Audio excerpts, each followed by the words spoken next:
because we have a special guest coming all the way from Ireland. I cannot believe it, so thank you so much. And we have 9 open micers, so please put your hands together for that alone. So our first open micer, as I mentioned before, is from Ireland. Please put your hands together for Miss or Mrs. Brogan.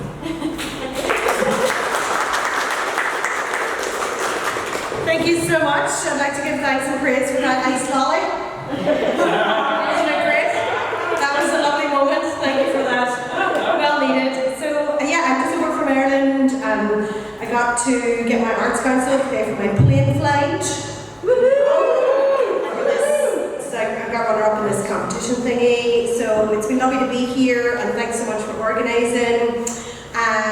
So, you know when you have an overbearing Northern Irish mother who makes you do things, and then you grow up and you're like, no, I'm not going to do those things. And then at some point in your life you're like, oh, that's why I have to do those things. So this is pairing socks. Orphaned, splayed out on my parents' flowery duvet. My job was to pair them.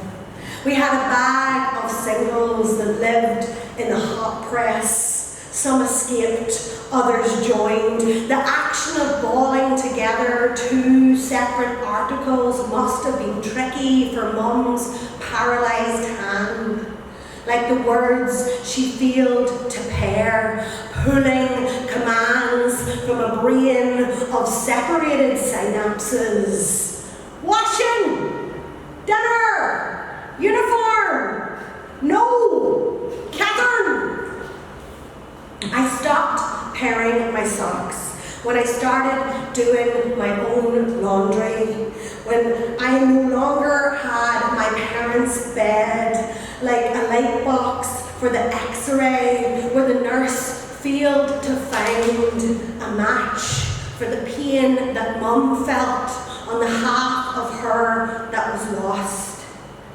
10 years of solo washing later, I rediscover my conditioning and I pair my socks. Thank you very much. And I have some wee pamphlets, and I would love to have a publisher, but in the meantime, I've just printed out all the poems that have been appeared in different journals or whatever, seeing if I can't submit them again.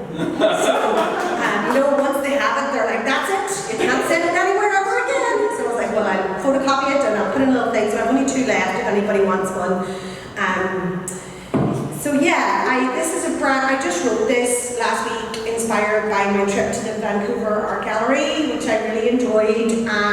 So obviously it's like super rough and everything, but I just thought when I'm here, it's nice to share something that's been inspired by here.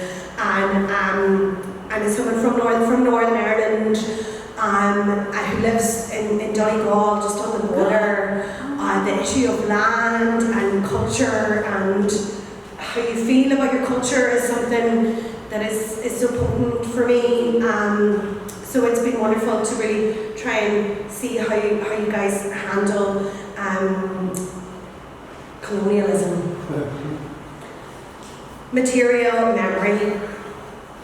Can we call a people, culture, vanished, disappeared, when they have been erased, eradicated, deliberately, systematically?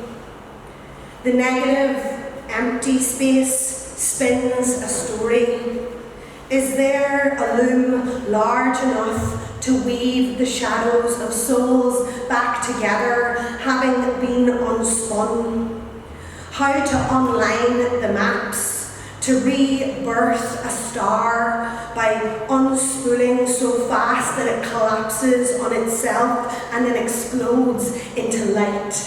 Seeds scattering, finding purchase in concrete cracks as weeds or volunteers.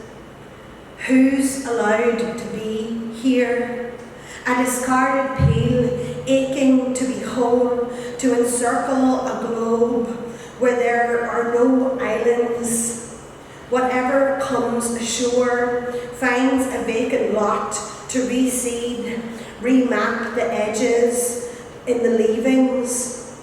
These plants offering healing, remediating in the used, abused, abandoned, like the trickster, transformer, raven running in the grasslands. Thank you.